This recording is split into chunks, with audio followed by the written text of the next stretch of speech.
Ya, visi dan misi organisasi FPI adalah penerapan syariat Islam secara kafah di bawah naungan Khilafah Islamiyah.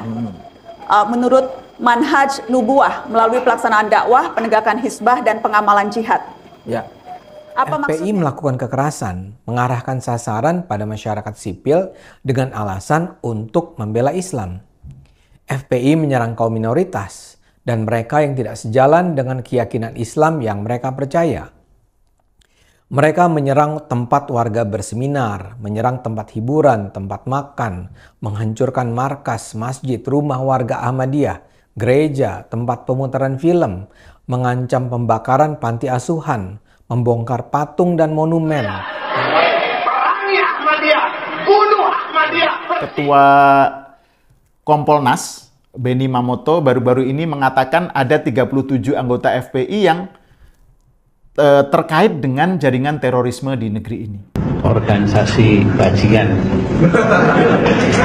Dan memang yang merefer mengapa aktivitas FPI dilarang, terdapat adanya maklumat di media sosial, terdapat adanya video-video, statement-statement menyatakan mendukung kegiatan-kegiatan organisasi yang dilarang.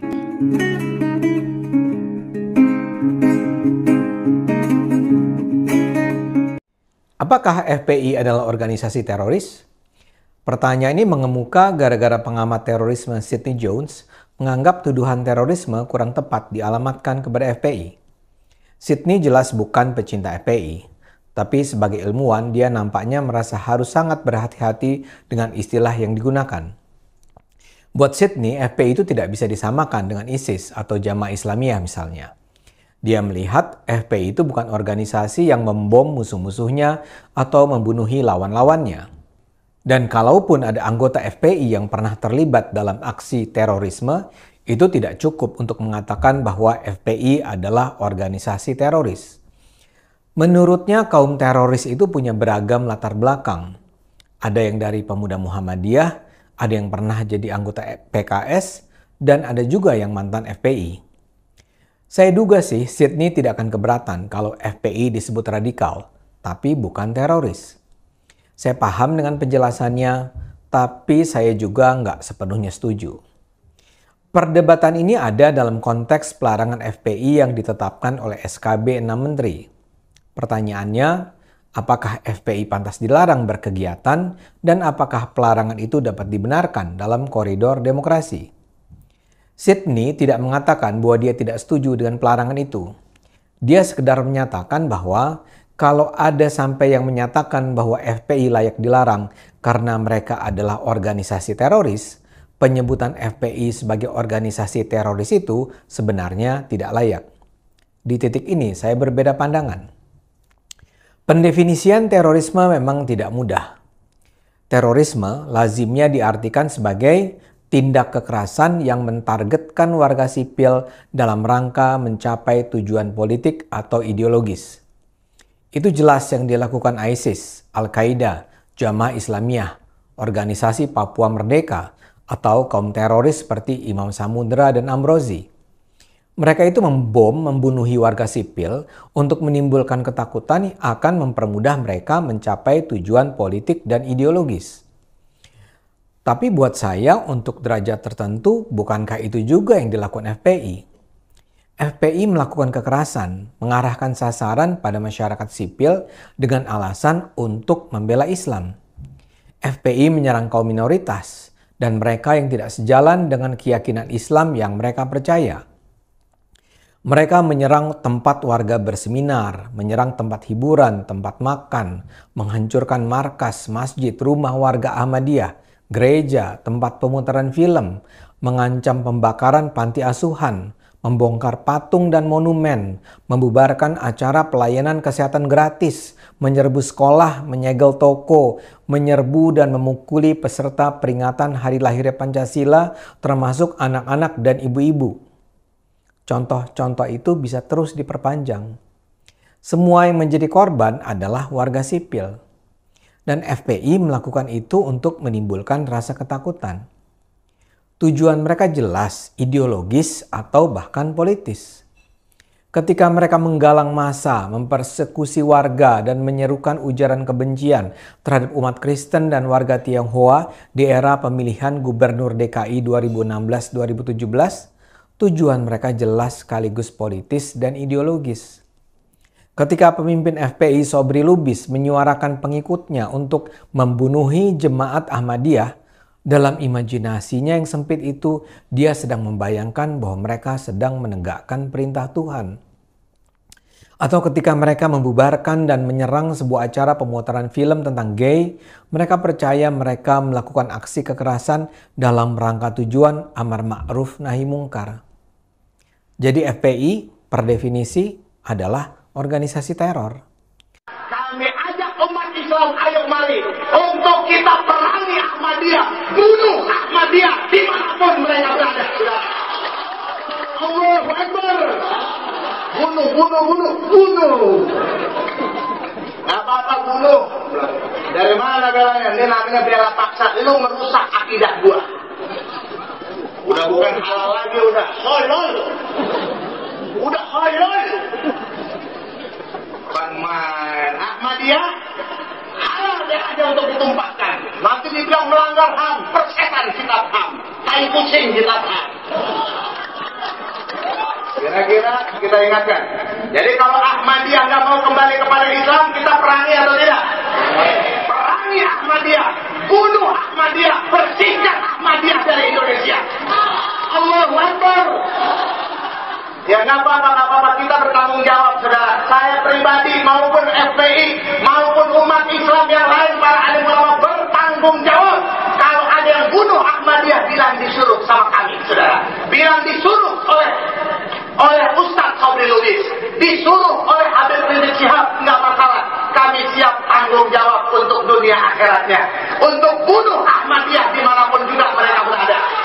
Allahu Akbar. Cuplikan rekaman pidato Ketua FPI saat ini, Sobri Lubis, pada tahun 2008. Saat itu ia masih jadi sekjen. Isinya seruan pembunuhan terhadap warga Ahmadiyah. Pada tahun 2011, terjadilah betul-betul pembantaian terhadap warga Ahmadiyah oleh massa FPI di Cikesik, Banten. Ada sekurangnya 3 warga yang tewas dianiaya secara sadis, kemudian sejumlah warga Ahmadiyah dipersekusi, diteror, diintimidasi, rumahnya dibakar, dirusak, ya, mobilnya dibakar. Tragedi Cikesik ini hanyalah salah satu dari sekian rentetan kasus pelanggaran dan pemberangusan HAM oleh FPI. Dari penggerudukan massal, penyerangan secara fisik, ya, penggunaan kekerasan, intimidasi, teror, dan seterusnya.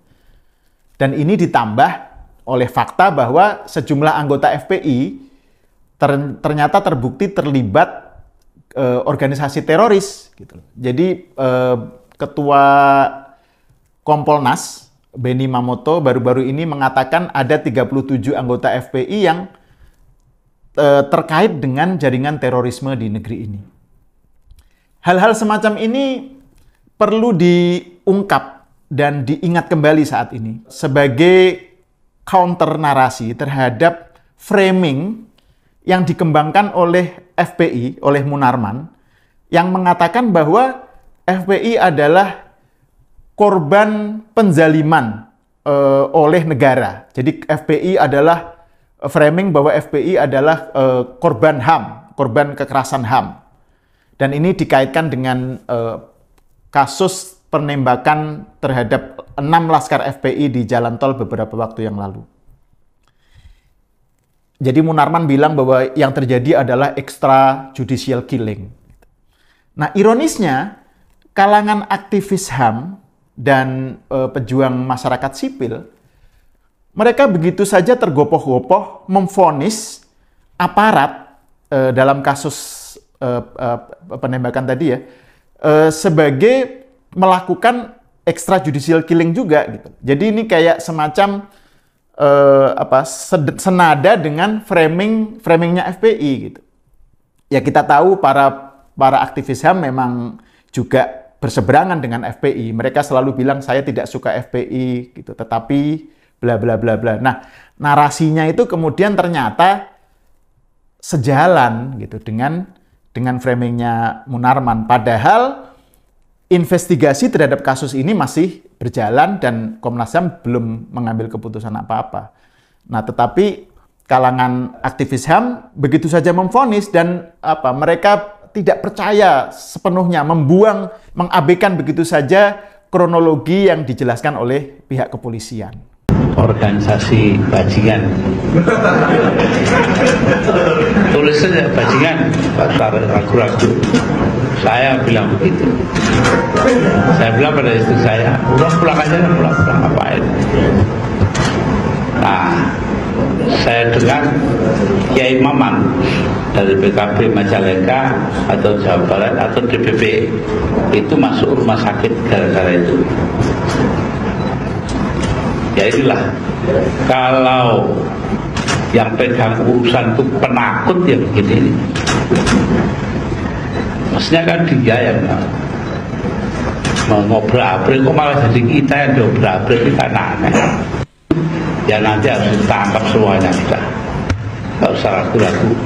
Saat ini saja semuanya siapa yang pernah ikut demo-demo dan ikut yang begituan tindakan-tindakan perusahaan. Ya, Habib, kita konfirmasi sekali lagi Habib. Tadi Gus Dur berkeyakinan bahwa itu telah dilakukan oleh FPI begitu karena ada sejumlah atribut. Ya, Gus Dur kan tidak melihat. Dari mana dia bisa berkeyakinan? Kok orang nggak melihat berkeyakinan? Gus Dur itu buta mata juga buta hati. Iya, tapi kalau kita dari kasus ini banyak yang menggunakan baju dari FPI. Iya, Gus Dur ngelihat dari mana? Ya. Gus Dur itu buta matanya, buta hatinya. Ya, Habib. Anda kenapa begitu yakin bahwa yang melakukan kekerasan tersebut atau peristiwa tersebut itu bukan dari FPI? Nah, karena saya tahu betul bahwa yang bergerak di sana itu komando Laskar Islam, yang memang Laskar Pembela Islam merestui sebagian laskarnya untuk bergabung sebagai salah satu elemen di komando Laskar Islam. Tapi Anda menyesali juga kejadian itu, Habib? Pusat Front Pembela Islam tidak pernah mengirimkan laskar, karena laskar punya pimpinan sendiri, punya panglima sendiri, punya aturan organisasi sendiri. Habib Rizik, nah, Anda jadi menyesali? kalau Gus Dur mengatakan sedemikian rupa, dia tidak benar, dia tidak tahu apa-apa. Oke, baik Habib, dan Anda menyesali perbuatan yang terjadi kemarin? FPI, saya sampaikan bahwa saat Gus Dur menjadi Presiden RI, itu di salah satu stasiun televisi, Gus Dur menyatakan bahwa FPI harus bubar. Tapi alhamdulillah dengan pertolongan Allah, 4 bulan kemudian bukan FPI yang bubar, tapi Gus Dur yang bubar, jatuh dari kekuasaannya. Ya Habib, kita jadi kalau jadi presiden aja nggak bisa bubarkan FPI, bagaimana sekarang mau bubarkan FPI? Ya Habib. Dan saya ingatkan Gus Dur itu antek Yahudi. Kemarin baru pulang dari. Baik Habib, kita akan lanjutkan si Rizik itu punya track record yang sangat buruk, ya. Bahkan dia masuk penjara kan, memang masuk penjaranya gara-gara COVID sih. Tapi misalnya dia sampai melarikan diri 3 tahun loh ke Saudi. Bener. Dan itu kasusnya kasus cabul, ya. Dia bertukar chat dengan salah seorang perempuan. Chat mesum lagi.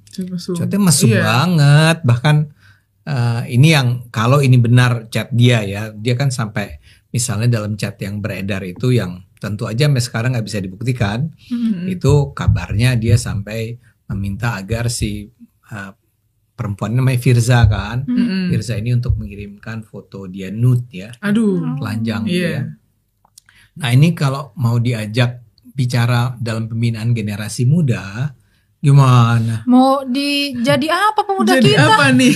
Berdasarkan afiliasi teror, 178 orang diantaranya terafiliasi dari kelompok yang sudah dinyatakan sebagai organisasi terlarang, yaitu Jamaah Al-Islamiyah. 154 orang, 178 orang kepada JI, 154 orang kepada JAD, 16 orang terafiliasi Mujahidin Indonesia Timur yang terpusat di Poso, Sulawesi Tengah, dan 16 lainnya juga terafiliasi dengan ormas yang telah dinyatakan dilarang oleh pemerintah, yaitu FPI. Selain itu juga kami menghimpun beberapa pondok pesantren yang kami duga terafiliasi Dan tentunya ini juga merupakan bagian upaya-upaya dalam konteks intel pencegahan yang kami laksanakan.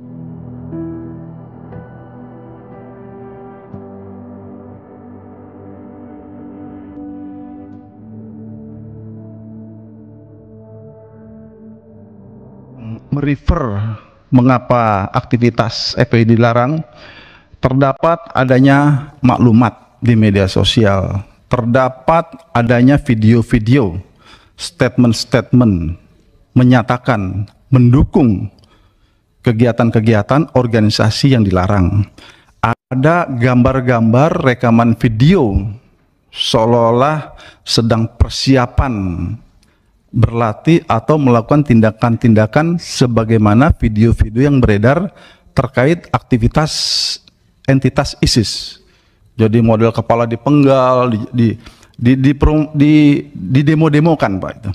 Jadi atas dasar pengamatan, pencermatan, dokumentasi, video-video, ucapan-ucapan yang dilakukan oleh pimpinan-pimpinan dari FPI, pemerintah melihat bahwa FPI banyak mudaratnya ketimbang memberikan manfaat kepada masyarakat. FPI Reborn baru-baru ini sudah menyatakan kembali dukungan politiknya pada salah satu tokoh yang diduga akan mencalonkan diri dalam pemilu presiden 2024, yakni Anies Baswedan. Meskipun segalanya masih bisa berubah, namun organisasi seperti FPI Reborn menyatakan dukungannya secara dini. Hal itu dilakukan paling tidak untuk beberapa tujuan. Pertama, dukungan FPI Reborn untuk menunjukkan bahwa mereka adalah pihak yang pertama dalam mendukung calon presiden tertentu.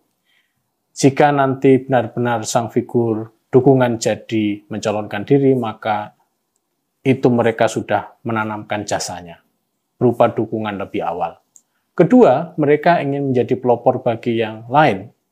Sebagai organisasi yang baru dideklarasikan, meskipun memakai nama FPI di dalamnya, menjadi pionir apalagi dalam urusan politik elektoral adalah hal yang penting untuk meningkatkan daya tawar mereka. US government dia.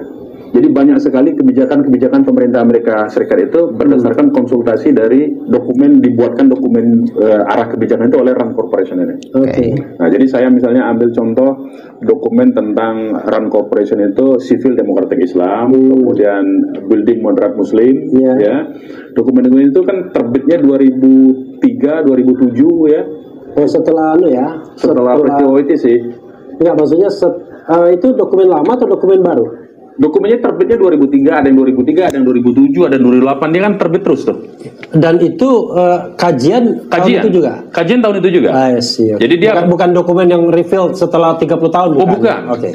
Itu memang mereka disewa oleh Pentagon, oleh Kementerian Luar Negeri Amerika untuk bagaimana bersikap dan menyikapi dunia Islam dalam konteks ini tadi. Dua dokumen itu ya. Ada juga dokumennya tentang Palestina, bagaimana format Palestina masa depan. Kita sudah tahu sebetulnya apa yang dikatakan oleh Trump sekarang, misalnya pindah ibu kota ke Yerusalem, itu sudah ada di dokumen itu. Jadi artinya itu mereka memang betul-betul melaksanakan itu kan. Nah, saya banyak mencoba itu juga Kak Rizik. Bagaimana strategi dari dunia barat lah kita katakan begitu ya terhadap dunia Islam, memecah-mecah dunia Islam menjadi 4 kelompok, misalnya kelompok fundamentalis yang harus dimusuhi habis-habisan, harus dikerdilkan, kelompok tradisionalis yang digadang-gadang tapi digunakan bukan untuk bukan untuk diangkat sesungguhnya, tapi digadang-gadang untuk menghantam kelompok yang mereka sebut sebagai fundamentalis. Itu ada dalam dokumen itu. Kemudian kelompok modernis yang digadang-gadang untuk nanti jadi pemimpin di dalam setiap negeri-negeri Muslim. Kemudian ada kelompok sekularis yang patut Muslim tapi sekuler, tapi ini pun tetap diwaspadai menurut dokumen. Jadi saya banyak memberikan itu juga kepada Habib Rizik kan. Ini dokumen-dokumen dari orang-orang Barat saya bilang terhadap dunia. Jadi bukan cuma Indonesia, itu berlaku di seluruh dunia Islam, baik di Timur Tengah maupun ini. Dan itu masalah pokoknya itu kenapa saya artinya tadi itu istilahnya tersesat di dunia ini tadi. Saya lihat itu mendekati kebenaran. Oke. Jadi ada dua dokumen ini, satu Sipil Demokratik Islam, satu Building Moderat Muslim. Di mana di dokumen Building Moderat Muslim ini bagaimana strategi mereka merekrut anak-anak muda dari kalangan Islam, ya, untuk dijadikan baik dia sebagai kelompok tradisionalis maupun kelompok modernis untuk menghantami kelompok-kelompok yang disebut dengan fundamentalis ini. Bahkan menentang penafsiran-penafsiran oleh kelompok fundamentalis katanya. Disuruh tentang. Jadi dibiayai, disupport, dikasih publikasi, dikasih sediakan dana, mereka juga bekerja sama dengan media-media mainstream, dan itu semua saya lihat terjadi di Indonesia. Itu problem terjadi. Bagaimana media? Misalnya ya, kalau saya ini terlepas dari nilainya ya. Iya. Jadi kalau di Indonesia yang dia dimaksud dengan kelompok fundamentalis itu FPI. Menurut mereka begitu. Iya. Jadi mereka punya kategori kira-kira begini. Iya. Yang disebut fundamentalis kalau menyuarakan syariat Islam dan khilafah. Oke, itu fundamentalis. Itu fundamentalis bagi mereka. Oke. Bagi mereka ya. Berarti FPI menyuarakan khilafah. FPI ini kan menyuarakan syariat Islam. Syariat Islam. Syariat Islam. Ya, khilafah kan ada di ininya, ada di anggaran dasar divisi misi. Oh, kan itu yang diributkan oleh kelompok-kelompok yang nanti saya disebut itu sampai tadi. pada bagian itu ya, bagian politik FPI. Itu perlu penjelasan ini tuh. Perlu penjelasan itu dan tidak boleh terpleset. Tidak boleh terpleset. Otherwise susah nanti ya. Iya. Oke. Lalu setelah keluar dari penjara gimana? Tapi sebelum itu, kok bisa jadi Panglima Laskar Islam itu kan orang luar pasti. Panglima Laskar Islam. Oke, Munarman barusan ngomong tentang dokumen ya dari AS katanya. Ini bahkan membagi-bagi kelompok Islam menjadi 4 macam, 4 bagian. Ya, FPI salah satu yang kemudian katanya dibenci oleh AS karena menyuarakan ingin mendirikan khilafah atau syariat Islam.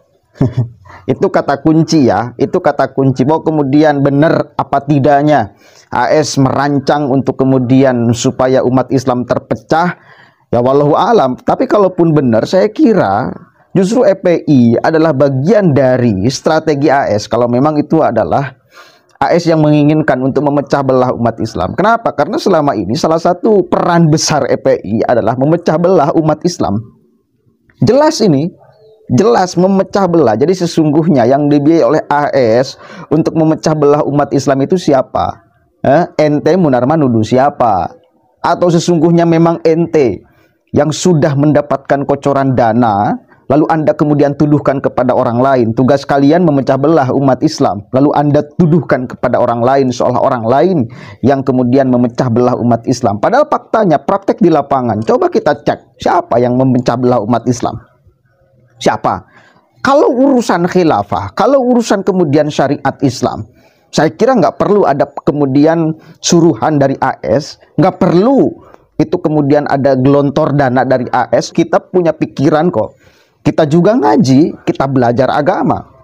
Dan para pendiri bangsa ini, panding bader kita, bahkan ulama-ulama sepuh, pendiri NU, pendiri Muhammadiyah, apakah itu bagian daripada rancangan AS? Kenapa beliau-beliau mereka tidak menjadikan syariat agama sebagai basis bernegara? Kenapa? Karena bukan itu konteksnya, bukan karena ada strategi AS. Literatur agama pun, masa kita mau menuduh bahwa Hadratus Syekh Kiai Haji Hasyim Asy'ari itu bagian daripada skenario barat? Masa kemudian mau nuduh bahwa Kiai Haji Ahmad Dahlan pun bagian daripada skenario barat untuk tidak menghendaki Indonesia berdasarkan syariat Islam? Kan mereka, beliau-beliau, ulama-ulama sepuh terdahulu tidak menghendaki adanya negara Islam. Kenapa? Karena kita majmuk, ya karena kita plural. Ada JI ya, Pak? Ya, ada JI, Jamaah Islamiyah, NII, ya, JAD, ya, MIT, MIB, begitu. Nah, semua kelompok-kelompok ini apa terintegrasi nggak, Ustaz? Tidak. Mereka semua jalan sendiri-sendiri, tetapi punya tujuan yang sama. Ya, dikala kemudian mereka menyebut jihad, ya jihad melawan pemerintah. Untuk apa tujuan melawan pemerintah? untuk menggulingkan pemerintah, untuk membentuk sebuah sistem baru, untuk membentuk daulah ataupun khilafah. Tidak ada cara lain kecuali harus kita angkat senjata. Arahnya seperti itu. Jadi tujuan daripada terorisme ini, teroris ini mendirikan negara Islam, daulah Islamiyah, khilafah seperti itu ya. Ini juga terlanjur apa ya di kalangan kita masyarakat Indonesia. Ini pernah ada dialog wawancara Najwa Shihab dan salah seorang perwakilan dari Front Pembela Islam bahwa cita-cita daripada FPI ini adalah menegakkan negara khilafah transnasional, tersambung untuk menciptakan suatu daulah Islamiyah yang bersifat khilafah seperti Utsmaniyah yang terakhir dulu ya. Khilafah Utsmaniyah. Saya punya keputusan dan ketetapan hasil Munas Front Pembela Islam, ada ADART FPI. Saya punya lengkap ini. Di pasal 6 misalnya ADART-nya kita tunjukkan juga ke pemirsa. Itu disebut, boleh ditunjukkan di layar yang full? Ya. Visi dan misi organisasi FPI adalah penerapan syariat Islam secara kafah di bawah naungan Khilafah Islamiyah.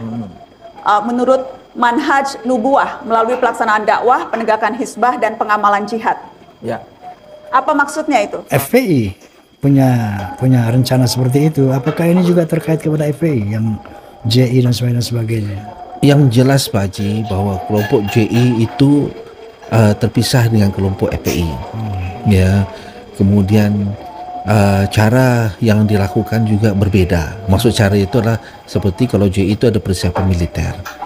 Kalau di FPI ya kita belum melihat bahwa mereka memiliki senjata api. Hanya saja pernah kejadian kasus di Condet itu ya ada beberapa anggotanya yang kemudian terlibat dalam pembuatan bahan peledak. Lalu kemudian ada salah satu dari pimpinannya yang kemudian ikut setuju dengan ISIS, sehingga mengajak para anggotanya bergabung dengan ISIS atau berbayar sama ISIS. Ya, bahwa itu ya dulu. Tapi tujuannya Pak Haji, tujuannya sama. Ya, kelompok-kelompok ini ya baik dia itu JI, JAD, MIT, MIB, ya kemudian ISIS, ya termasuk FPI atau HTI, ya itu semua ingin negara Islam, ingin daulah, ingin khilafah, ya itu terbentuk di Indonesia. Itu jadi sama. ISIS kita akui baik. Cita-cita mulianya menerapkan syariat Islam hal yang baik. Cita-cita mulianya untuk menegakkan khilafah Islamiyah hal yang baik. Cita-cita mulianya untuk melawan kezaliman Amerika Serikat dan sekutunya, cita-cita yang baik. Saya tanya, hal-hal yang baik dukung tidak? Dukung tidak? Takbir. Jangan mau kita diadu domba dengan ISIS, saudara. Sekarang ini banyak pihak-pihak menginginkan supaya kita bermusuhan dengan ISIS, betul?